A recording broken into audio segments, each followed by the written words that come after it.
My family hijacked my vacation plans for my golden sister and her kids. But this time, I had a secret escape plan of my own. Reddit, I need your thoughts on this. I need help with my family situation, which has been collecting for decades, but it is a long one. Despite growing up in a relatively normal suburban Massachusetts home, I, 35 female, have always struggled with this situation.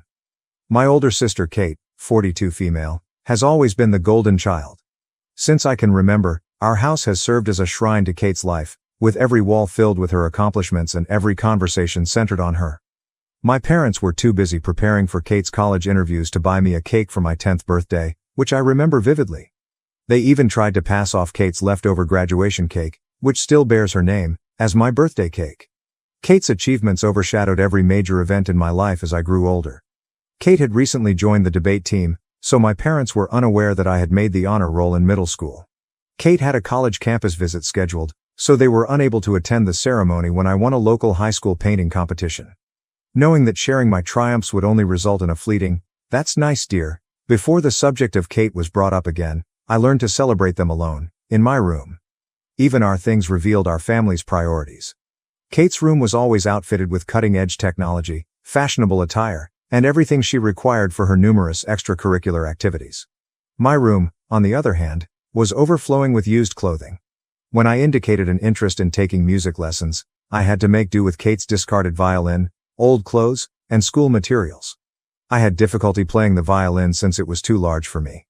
"We already spent so much on Kate's piano lessons this year," my mother said in response to my plea for a more appropriate size. Throughout high school, the trend was maintained. Kate received individual instruction for her SATs, so I had to study with borrowed library books. My parents took out a loan to help her buy a car for college.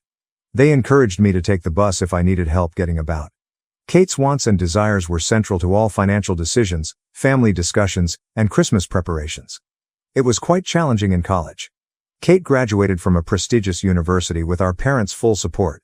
When it came time for me to attend a public school, they could only agree to pay half of the tuition. They clarified, "We're still paying off Kate's student loans. You'll need to figure out the rest on your own." To make ends meet, I worked 2 part-time jobs while a student, usually dozing off over my textbooks.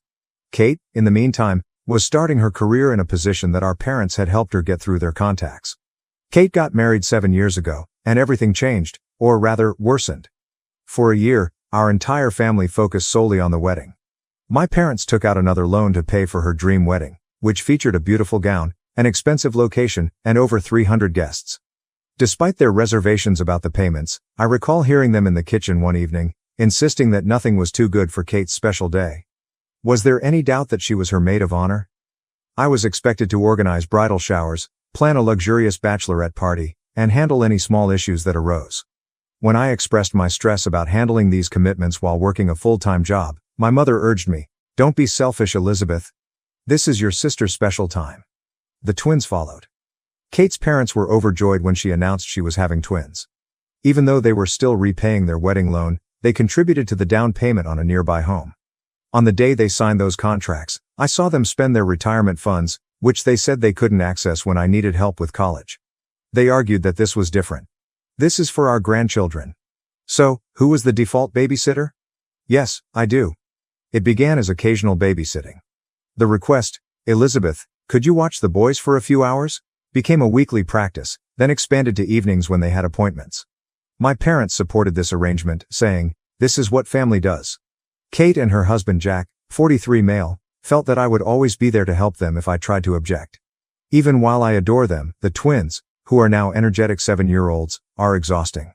Every weekend, Kate drops them off unexpectedly at my house, generally under the guise that she needs me time or has important errands to run. The lads run wild, turning my modest apartment into a disaster. Kate begins crying about how overwhelmed she is when I try to establish limits or request ahead notice, and my parents criticize me for not being supportive. I worked a lot of overtime to establish myself in the marketing sector. I just received a promotion offer that involved longer hours and more travel. My mother said, "But what about the twins? Your sister needs you here." Kate added, "You can't take that job, Elizabeth. Who will help me with the boys?" When I brought up the subject during a family dinner in the hopes of earning some compliments. It appears that my time, profession, and life are entirely irrelevant. My father adds, Family should come first, Elizabeth. My mother constantly says, your sister has 2 children to look after. You don't know what tired really means. When I tried to explain how overwhelming it all is, Kate accused me of being envious of her life and her children. She said, you're just bitter because you're still single, as if my marital status was the primary element determining my worth as a person. Following a particularly stressful weekend with the twins, I decided to finally indulge myself to a beach trip last month. They successfully ruined my laptop and left permanent marks on my couch. I knew I needed a getaway. I discovered a modest, unpretentious resort in Florida that was excellent for a relaxing getaway. My mother's eyes shone as I mentioned it at our weekly family dinner. Oh, that's perfect. We should all go together. The twins would love the beach. Kate had started organizing events before I could protest. She said, you can take the boys swimming while Jack and I have some alone time, as if my trip would automatically convert into a time for them to be cared for. Of course, in exchange for my aid with the twins, my parents offered to upgrade my reservation to a higher-end resort where they could all stay. Totally disregarding the fact that this was supposed to be my vacation, they began planning activities and vacations based on what the twins wanted. I made a decision that changed everything as I was lying in bed that night. I booked a separate resort on a quiet tiny island. I kept the change of plans a secret from everyone. I quietly began preparing by arranging time off work, packed my belongings, and ensuring that my emergency fund was available. Even though I knew it was dishonest, I couldn't take it any longer. At the airport, they will be removed from us. While I board my flight to another city, they will be flying to Florida. I have disabled location sharing and am prepared for the inevitable criticism. Yes, I understand that there will be drama. Yes, I understand that they will be upset. However, I want to prioritize myself for the first time in my life. For 35 years, I have been the dependable sister, the ideal daughter, and the always available aunt. To meet my family's expectations, I sacrificed my social life, weekends, and personal needs. I was frequently babysitting, so I missed out on dating opportunities. I have denied opportunities that may conflict with the demands of my family. To be available to them whenever they need me, I have placed my personal life on wait. Right now, I'm fleeing a lifetime of exploitation, not just a trip. I aim to use this as a turning point to establish clear boundaries with my family, and possibly even take a complete break from them. I'm tired of always making sacrifices, being the family's pillar of support, and being the reliable backup plan. Reddit, what should I do? Am I exaggerating? Is it acceptable for me to want something more for myself, or should I simply follow their lead and accept my place in the family? Update 1. I sincerely appreciate all of your assistance and guidance. A lot has happened since my last post, and I'd like to describe how everything turned out. Although everything went as planned, the day at the airport was more emotionally charged than I had expected. I purposely chose a check-in station that was far from my family's location when I arrived early. I saw everyone pass through the terminal's glass walls. Jack checking their reservation details, my parents looking excited, Kate handling the twins, and Kate dragging luggage. As soon as they began to make their way to the check-in counter, I quietly passed through security for my own flight. When they discovered I wasn't at their gate, my phone started buzzing. The perplexed text first appeared. Where are you? Our current location is gate B12. The concerned ones ask, how are you, Elizabeth? Has anything happened? Finally, the indignant ones. How could you treat us like this? The boys are in tears. Before boarding my flight, I turned off my phone. For the first time in years, I felt an unusual combination of liberation and guilt. I had carried that guilt for the most of my life. However, what about freedom? It was exciting, and it was new. The bustling tourist spot they were headed to was nothing like the small island where my resort was located. Years of strain gone the moment I stepped onto the beach. There are no twins to babysit, no family issues to deal with, and no schedule to follow. The ocean, me, and absolute freedom. In fact, the first 2 days were hard. The twins would be having lunch now, and Kate would usually need help getting to bed at this hour, so I kept checking the time. It's difficult to overcome decades of indoctrination. However, something happened on the 3rd day. I tried things I'd always wanted to do but never had time for. I enjoyed every minute of my ridiculous, yet entertaining surfing lesson. When I registered in a yoga class by the beach, I met a group of other lone travelers. I even went on an unplanned dinner date with a wonderful man I met in the resort's coffee shop one evening. Even though it was a simple dinner, it served as a reminder that I might live a life apart from my family. The actual test came when I finally turned on my phone after 5 days. There were dozens of voicemails, 300 plus text messages, and 147 missed calls. My mother had even called my place of employment to declare a family emergency. Fortunately, I had previously informed my supervisor that I would be taking a vacation. Some voicemails were played for me.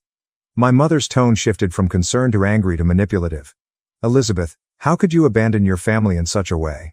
The twins are inconsolable. Did we raise you like this?" Even worse were Kate's messages.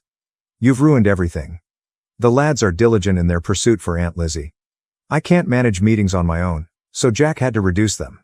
However, one communication struck a different tone. My father mailed it, although he seems unsure for once. "Elizabeth, please let us know you're safe even though I don't understand what's happening." I'd never heard him speak to me without immediately defending Kate or urging me to do more before.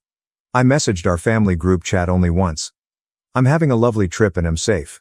When I return, I'll contact you. Please give me room." I then ended the discussion and continued chatting to myself. In addition to reading bedtime stories to the twins, I also read 3 novels, spoke with other guests without interruption, and watched the sunset every evening instead of racing home to help with showers and sleep. These 5 days changed my life. I began journaling to process years of suppressed emotions. I ate dinner at a small beachside restaurant last night, and when the elderly waitress noticed I was alone, she asked if I was okay with my solitude.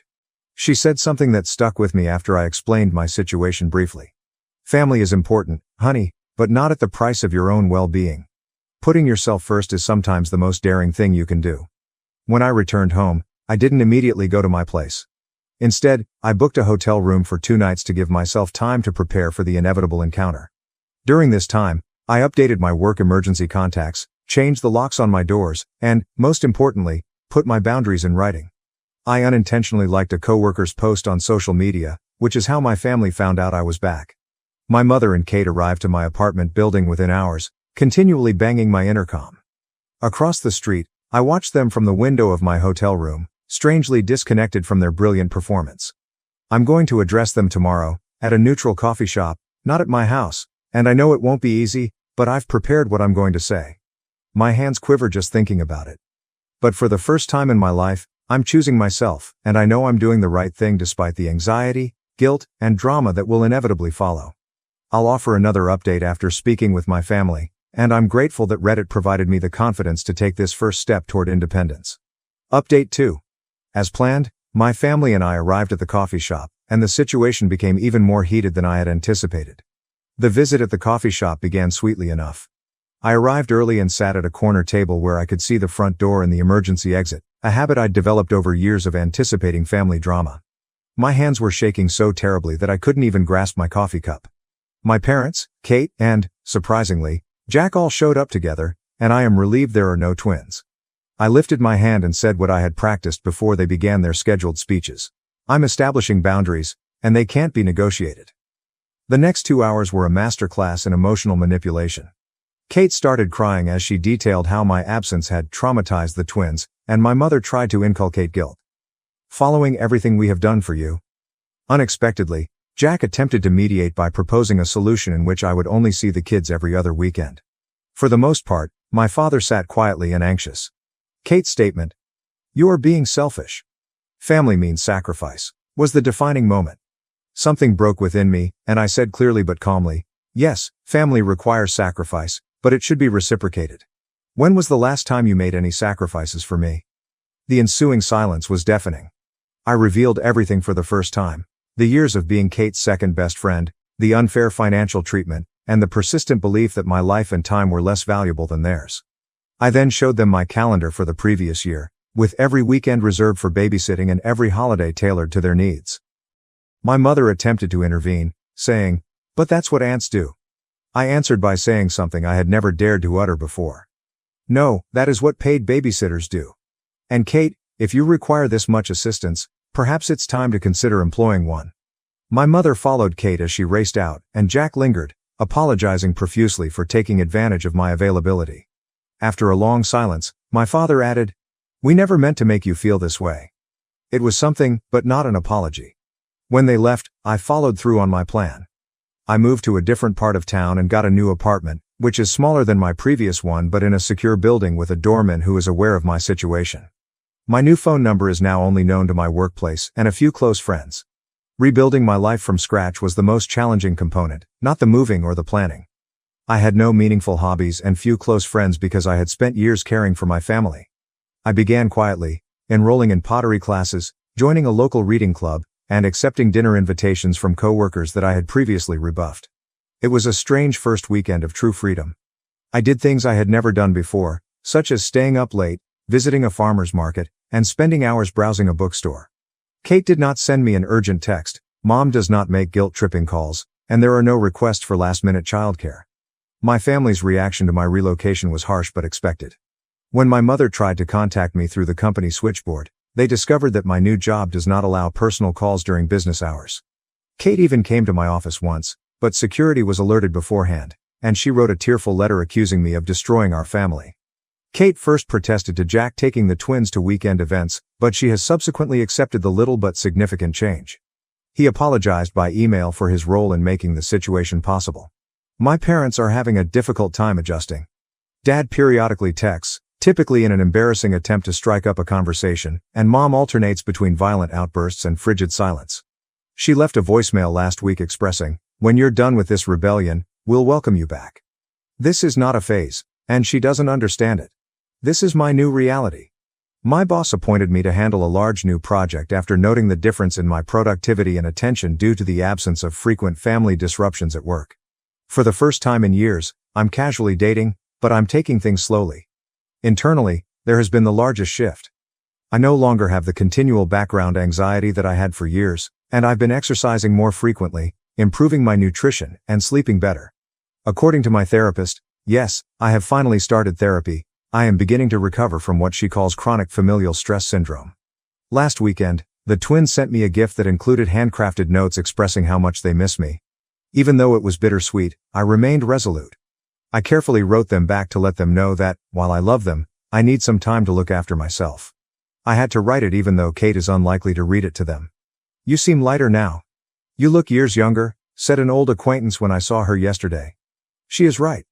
Despite the angry texts, emotional manipulation attempts, and residual guilt, I feel lighter and more emancipated.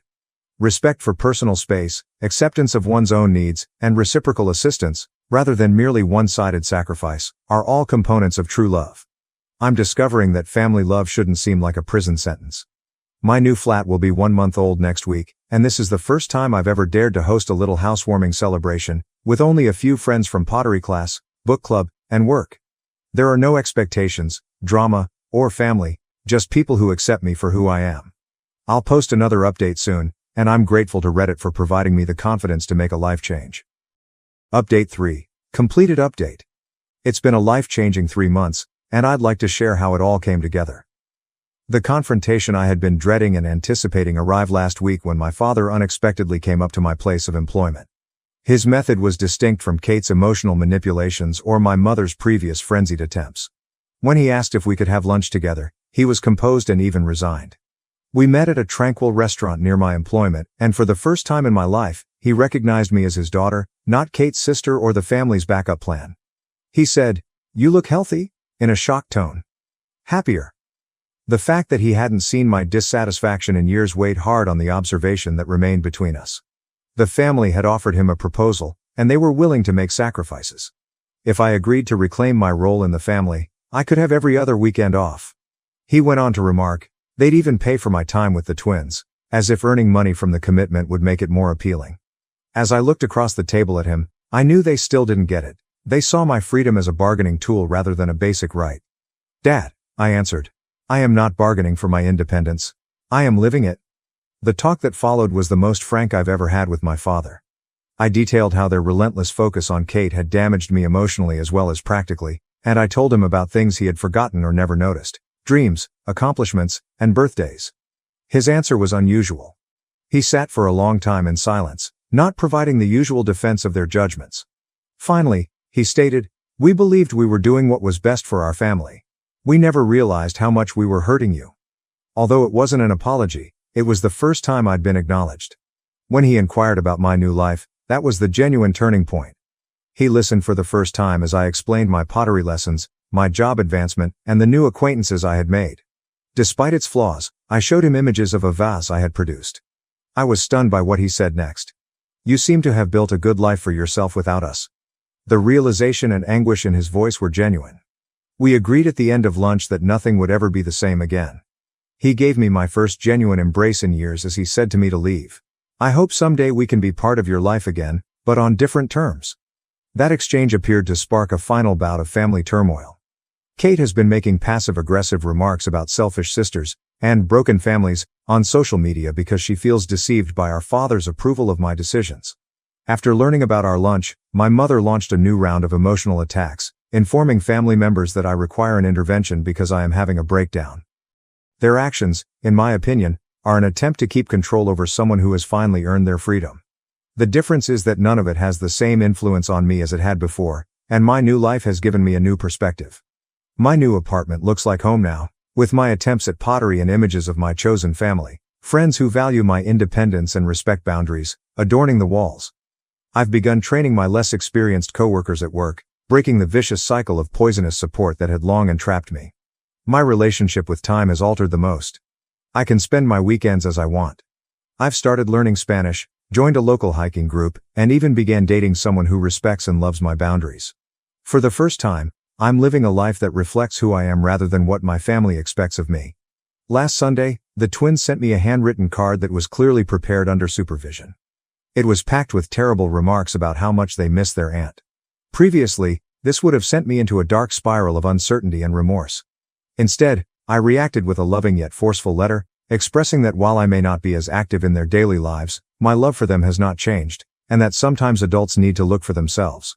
My therapist says I'm experiencing post-traumatic growth, which means that instead of simply moving on from the past, I'm developing something more strong and wholesome in its place. She's helped me realize that I'm not to blame for my family's dysfunction. The most recent development occurred yesterday, when Kate's husband Jack phoned me to inform me that my attitude has resulted in changes in their family, not to lay blame on me.